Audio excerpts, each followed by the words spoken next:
you believe that by being in a relationship, you're going to be happier. And that's not fair. You have to become happier and then be in a relationship.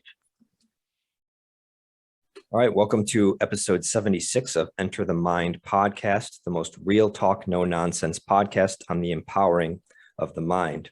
In today's episode, we'll be interviewing Judith Costa, unconditional love coach, seminar leader, writer, and speaker. She has a master's in psychology and psychotherapy, as well as a master's in business administration. Judith, welcome to the show. Thank you, Robert, for such a nice introduction. It's a pleasure to be here with you. Yeah, likewise. So Kyra, I was wondering if we had any beginning questions to start us off. Before you started radically and just completely accepting and loving yourself, what were the daily thoughts that would go on in your head, kind of like the autopilots?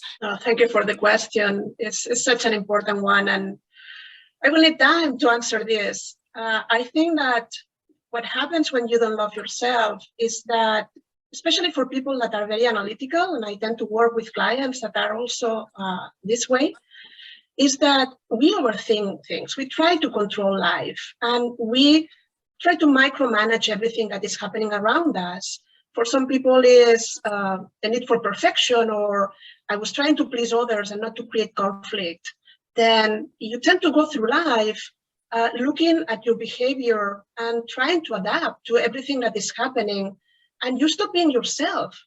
Then there is a moment when you don't even remember who you are, and things start not working for you. Then you are not good enough, things are not working the way you want, I'm lost, or I'm not gonna make it. Whatever it is, in different varieties, shows up in your life, because you stop following your passion, you stop being who you are, and your soul complains. There is a moment where there is sadness, there is no self-expression, your own voice is there, but you don't say it. Then everything happens inside of your head. As you said, you go on autopilot. You live the life that you are supposed to live, but not the one that you want or you can have that will make you happier. Then all sorts of thoughts. And I tell my clients, like, for 1 week, just take a look at the thoughts that you have in your mind and write them. Mm-hmm. And they say, no, I have a wonderful relationship with myself. Yeah, I don't need this. And those, they do it. They realize that there is so much judgment, so much criticism for the things that we believe, that we don't do well, that the mistakes that we make every day, the things that we are not achieving, and we, in our minds, supposed to. And when we have the information, we can shift, we can change it. And it's what you say, what happens after I start loving myself and I'm still in the process? I don't think nobody's perfect in that area. That I understand that I have to be kind with myself, that I have to be compassionate, that there are no mistakes. They're just decisions that I make with the information that I have at the moment, that nothing is permanent or forever, that I can change. And if something is not working, I can forgive myself and start again. I began being more like an observer of my life, more mindful of what is happening, and less like being the main character, suffering and going through all these things. And I think that loving yourself changes every area of your life, the way you choose the relationships you have. I think that after I understood that the problems in my marriage were because not only we were not a good match, it's like I didn't know how to love myself in the relationship, and I abandoned myself there.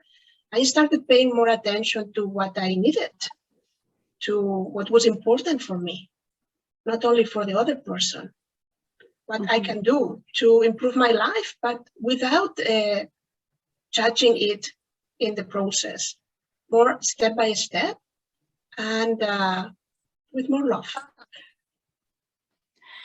I love that. That was a wonderful representation. I definitely felt the love and the clarity within everything that you said. And I guess your thoughts before you started loving yourself were, oh, I'm never going to make it. I don't know how to do this. And then once you started loving yourself, they sort of turn to, there's just a piece of information that I'm missing and I need this piece of information and then I can move forward.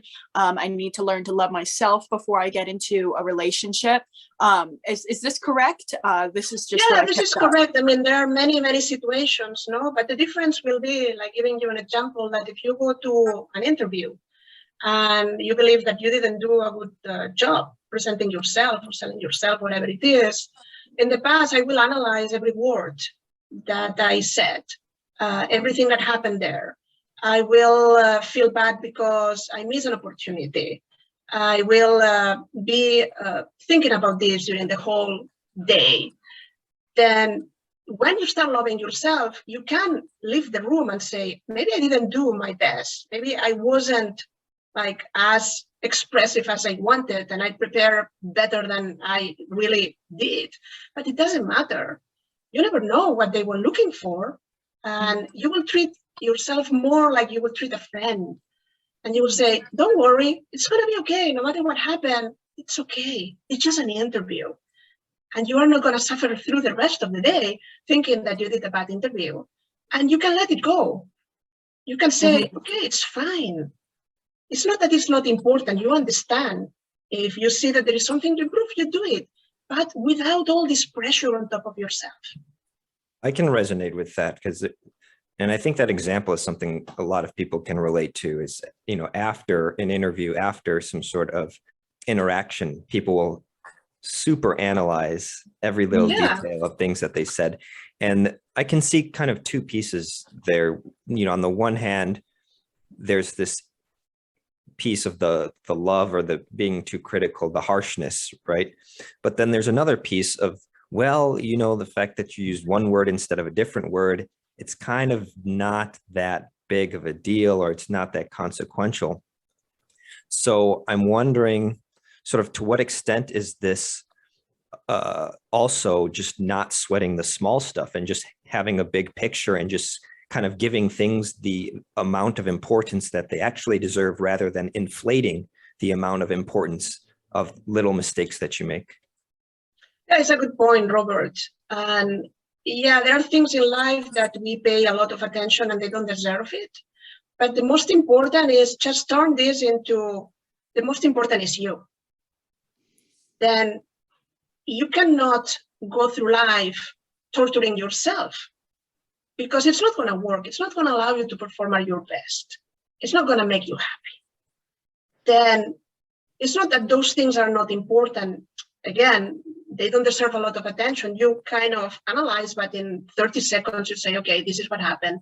I'm fine. Next time, I'll learn from that and I'll do differently.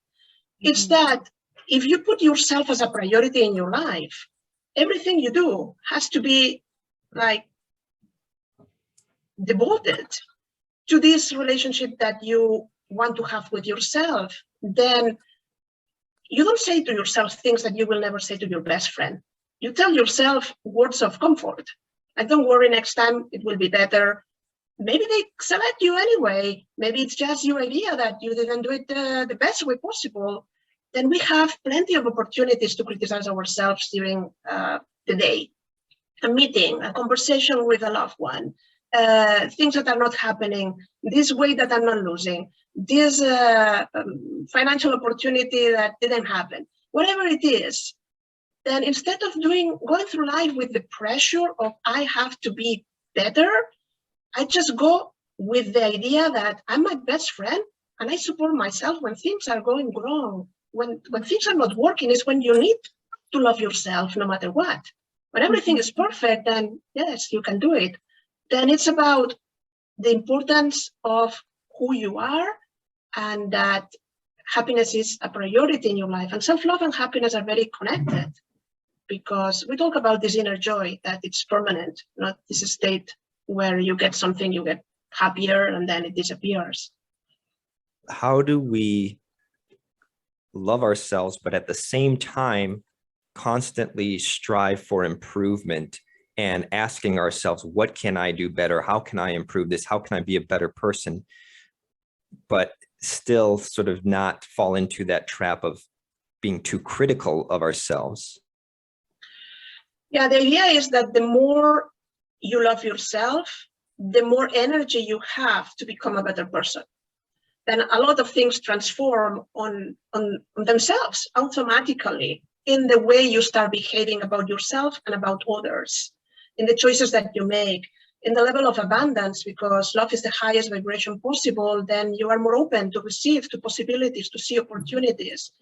The less you are in your head and more connected you are with your heart, the more you are connected with the real wisdom that you have with your intuition. Then all this nice way of treating yourself and being compassionate and kind doesn't mean that you become like, oh yeah, everything is fine in my life and there is nothing that I cannot forgive. It's just the opposite. It will make you a person that is more conscious, is more aware. It looks at her life or his life mindfully, understanding that, yes, there is always a possibility to improve something, but without going against yourself in the process, without betraying you to achieve something else, without sacrificing you to get whatever it is that you want. Then you will arrive where you want, just the process will be different. It's going to be a more loving process until you achieve your goal. And I coach people, in different goals, but I train them on how to do the things in a loving way. Like self-love is the paradigm, the foundation that we use, but we still go for what we want. We do it, and your life is transformed. Whatever you want, you can achieve. I feel like everything that is flowing out of your mouth is extremely true for self-love. And it's wonderful to have you on, because when I used to talk to myself, I've always been quite hard on myself. And once I actually took a listen to the thoughts that were in my head, I was like, God damn, kind of mean, girl, like shit. But recently I came into this whole thing, and I started taking myself outside of my body and looking at myself as if I were a person on the street and saying, dude, you're killing it. Like, you are doing so good. You're murdering it. You're loving yourself. And I started to talk to myself as I would literally talk to my best friend. And this is how I would talk to my best friend. Like, dude, you're killing it. Like, you're fucking awesome, you know? And so it's like, why, don't we talk to ourselves like that? So that's, I completely agree with everything. Yeah, thank you. Because we don't know how to appreciate ourselves.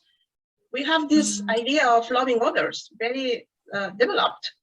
And we see their qualities and we admire them, but we are not used to turn the lights towards us and tell us, what do we do in a good way, that we are awesome, that we deserve that then we don't build this energy. And because there is no appreciation, there is no gratefulness for who we are, then we feel that we are disconnected from who we are. We don't really know ourselves.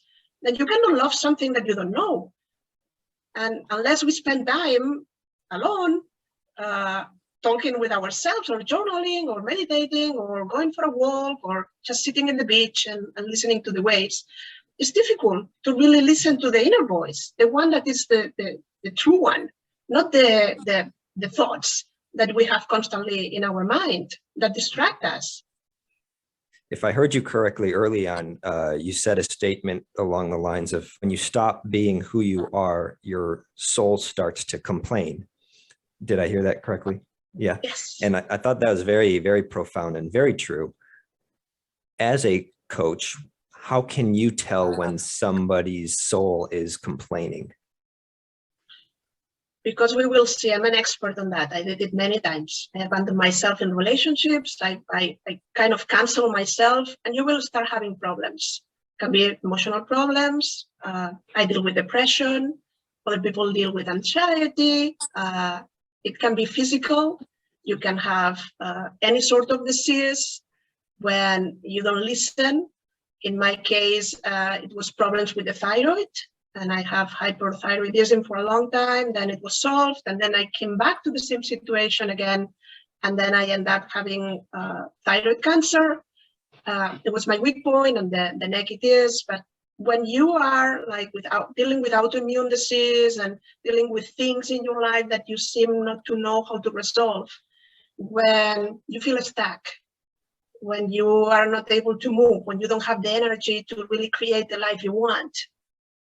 That can be when we live in the present and we understand that life is happening right here, right now, we make some sort of decisions. We value what we have, and we, of course, look at the future and plan and continue.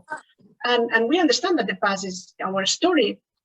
But sometimes what happens when we go against ourselves is we get stuck, or thinking that the past was a better time, or some event in the past that gets stuck, and we got divorced, or someone died, or something happened very important, and it's a traumatic event, and we get stuck there. Or we are always looking at the future, but without arriving there. Like we are afraid of what is coming. We cannot connect with opportunities and possibilities and a brighter future and the life you want.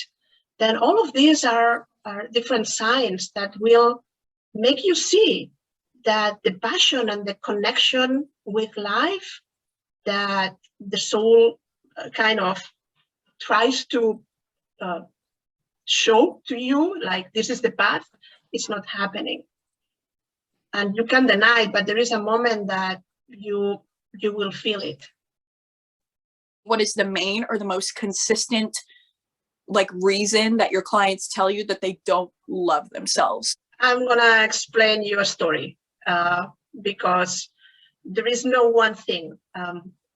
I have a workshop called Fall in Love with Yourself. It's a one-day intensive workshop, and it's experiential. I mean, people work on themselves and they figure out what is this thing of self-love, and they get practical tools and techniques to apply that. And the workshop starts by asking people, what do you think that loving yourself is? And then I show them a list of things that self-love includes. And it's a long, long list. I mean, it's self-appreciation, self-forgiveness, self-pressure, self-honesty, self-respect, self-care, self-esteem, self-confidence. So I ask them, choose the 3 that are more difficult for you and explain why. I will say that the most populars are the lack of self-appreciation, because we tend to judge and criticize ourselves a lot, and we use this analytical mind against ourselves. Another big one is self-forgiveness. We are not able to forgive ourselves for what we think are mistakes or things that happen in our life. We are not able to let go. We don't release. Then we tend to accumulate things and we carry them. And there is a moment where the baggage is so heavy that we cannot continue living our lives.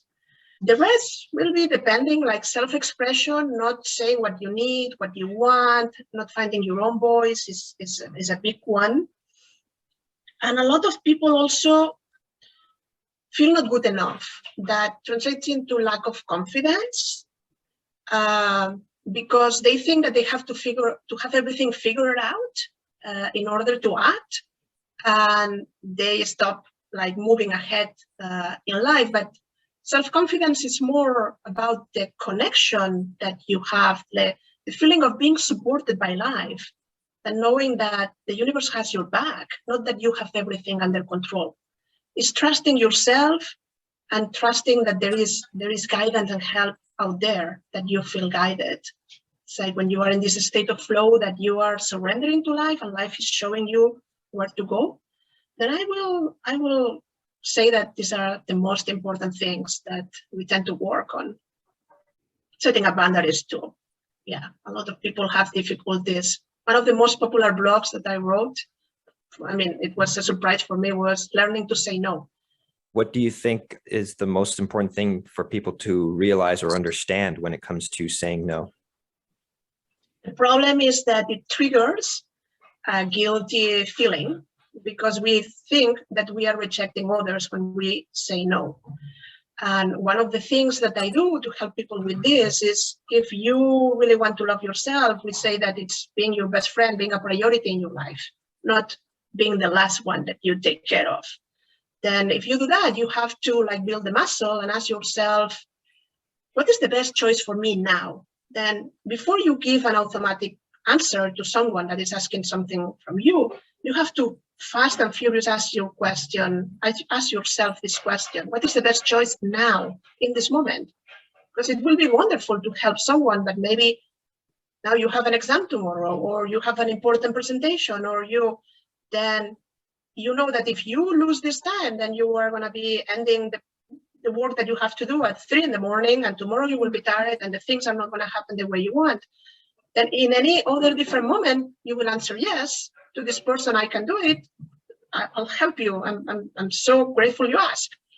But right now, maybe you have to say no because the circumstances have changed. Then setting up boundaries is telling the other person who you are and where you stay. It's about the rules of the relationship. It's not about saying no at all. It's like there is a tennis court, and this is my part, and this is your side. Then I play in my part, and you play in yours, and you are responsible for what you bring to the relationship in your side, and knowing where are these boundaries and how you play, and the other person does the same. What does self-love look like when you're in a relationship? And what does it look like when you're not loving yourself and you're in a relationship? Well, loving yourself transforms a relationship. And I don't work with couples, but I work individually with couples on self-love, because I believe that everything that you learn about loving yourself will revert in the relationship and will make it much better. Yeah. And say that what I think that transforms the relationship is that when you love yourself, you are less needy. You don't enter in the drama. You don't try to possess the other person, because you know that the source of love is yourself. You are the fountain. It's like a relationship becomes more of two individuals that already love themselves, and they want to share the love that they already have. Then you are not asking the other person to really solve your life, to do everything for you, to make you happy. And I didn't know that in my first marriage. And I put all the weight on him, like, you have to help me. Then it's very interesting how we are able to be more respectful when we know how to be respectful with ourselves. When you learn how to be less judgmental with yourself, you judge others less. When you understand that you have certain needs that you have to meet, then you respect that others have also needs, that they need to do things maybe apart from the relationship. You don't ask this total closeness. And this helps, like, to have a more intimate, connected, and peaceful relationship where there is less problems, especially less important problems for these little things that we were talking before, that they really don't matter. And there is more capability to forgive when things arise, and more the idea that you have to work on yourself first to bring the best version of yourself to this relationship. Even though a couple always grow together, because relationships are these laboratories of the spirit where we learn how to love and how to be loved. It almost sounds like the more self-work that a person does, the better their relationships can be. Perfect definition. That's it.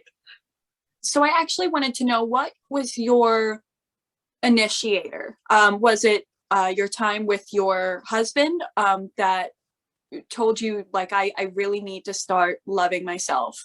Or was there something before that happened? What was going on in your life when you were literally like, I just want to love myself?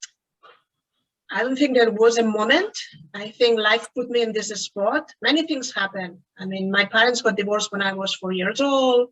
Then in the way I was growing up, I think that I wanted more love. It's not that my mother was not loving, but she was raising 3 children on her own, even though she remarried. And there are things that you don't understand that put a stamp in a certain moment. And I was very afraid of losing love. I was very afraid of creating trouble, and really that someone that I love is not going to be there for me anymore.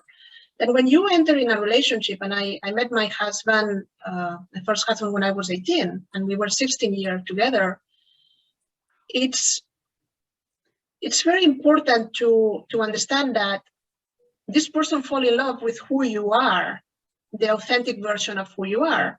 And I lost that. In order to be in the relationship, for the problems that we had, I tried to kind of adapt to continue being in the relationship in a certain way. And I lost myself. And then I started having all sorts of problems that we were talking before. No, it was depression, problems with the thyroid, and I keep going the same direction. Mm-hmm. And because it was all my life, it was very difficult to make the decision of getting divorced. But I didn't have any idea of what self-love meant. And I just hoped that when I was at that moment in time, there was someone like me now that had workshops of self-love in Spain and that can explain me all of these things very clearly, that I then say, oh God, the problem that I have is I don't love myself. Mm-hmm. I just knew that my life was not working at any level. Then from outside, I had the husband, I had the nice house, I had the financial security of a job that everybody liked. I didn't, but everything seemed perfect and people didn't understand what I was so sad. And I was complaining about life. But there was a moment where I had to do something, whatever it was. And then I started putting tools together. I started studying astrology for self-discovery, as a tool to help others like now I do.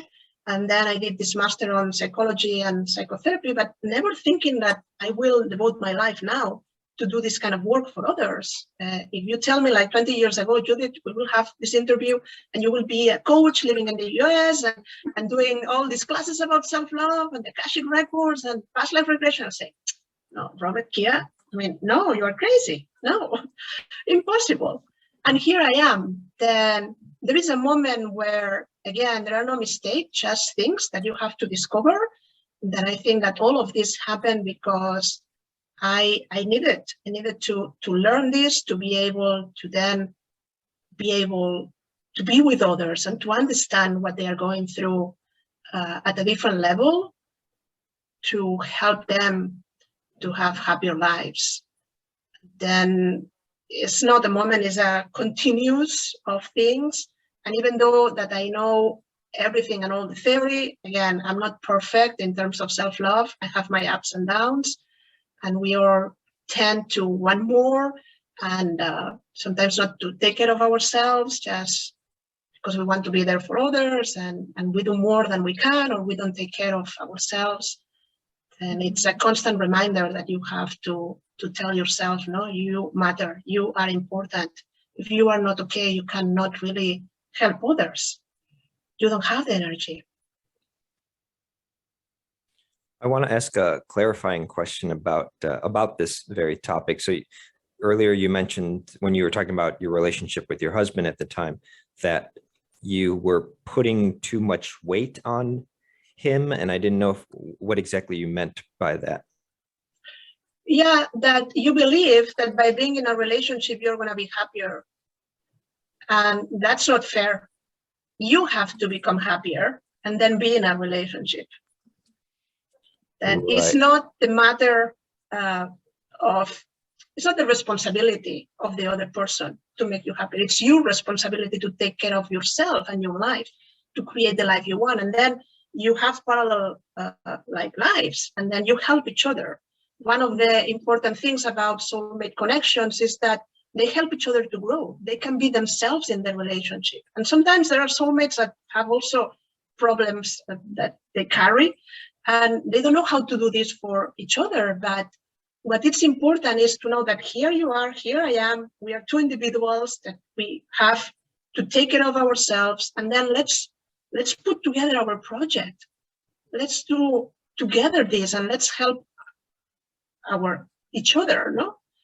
To really create something even more wonderful than who we are as individuals. Yeah, almost seems like a relationship is energy producing as opposed to energy consuming, of like, I need this person to give me energy so that I feel good about myself. You put it in wonderful words, Robert. It's exactly about that. Got it. Yeah, I appreciate these insights. I think this applies to so many people. So let's wrap up looking at the time with a few practical steps of what can people do. Let's say somebody's listening to this podcast, they get to the end of this. What's something they can do today that is going to help them go down this path of increasing their self-love? I will say that one important thing is when you look at your life every day, since the moment you get up,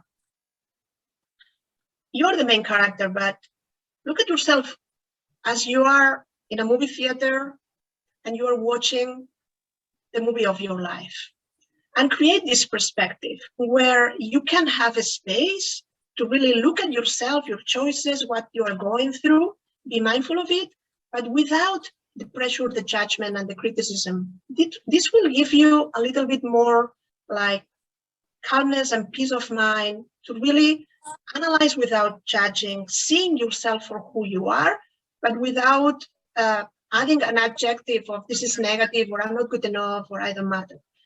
Look at your thoughts. Look at the conversation that you are having in your mind constantly, and try to add more loving thoughts, more positive ones. As Kyra was saying, no, you are awesome, you are fantastic, you are killing it, you are. Build this sense of appreciation, really. And if you see that one day you are negative, change the radio station. Start listening to something else, like substitute these thoughts. But really know that you have so much to offer to the world, that you are unique, and you're here for a reason. And the world is waiting for you, specifically you. And while you go through the day, know that no matter what is happening, you can release it. You can let it go. When I talk about forgiveness, it's not the forgiveness that I'm a good person and I'm going to forgive you because you deserve my forgiveness, or I'm going to ask, we talk about forgiveness as a way to disconnect from events and set ourselves free to continue with our lives, not carrying that as a baggage. And don't wait to do that until the day has passed or the week has passed, or you are still stuck after 2 years of that event. Do it in the moment. You don't need the other person. You don't need that nothing happened. You just need your own permission to say, I don't want to continue living in this story or attached to this event. And I decide to release it right now, right here. I am free. And this is a very powerful tool that if we learn how to do that, it will really change our lives. Because if not, there are many things that have a weight on ourselves. And this is what happens, that then we don't like ourselves and we go through life with a mask, showing a different version that we think it's acceptable because we have things inside of ourselves that we don't accept, that we don't like, that we don't approve. Then loving yourself is loving everything about you, even those parts of you that you don't like so much. The flaws, the wounds, the mistakes, whatever it is, you are the whole package, and it's okay. This is life. I'm just filled with so much love right now. This is such a great, thank you so much for being here. This is wonderful. No, thank you so much, you, for inviting me. It has been a real honor and a pleasure. And if people want to learn more about what you offer and teach, how can they gain more information? Everything is on my website. They can go at judithmcosta.com, JUDITH, as a Mary, COSTA.com, or send me an email if they have specific questions about how we can work together at judithmcosta@hotmail.com. I'm in all social media, Instagram, Facebook, LinkedIn, whatever it is, you can find me there. And I will be happy to help you with whatever challenge you have in life. Awesome. Once again, thank you so much for coming on the show and sharing your knowledge. We'll see everybody next week at Enter the Mind podcast.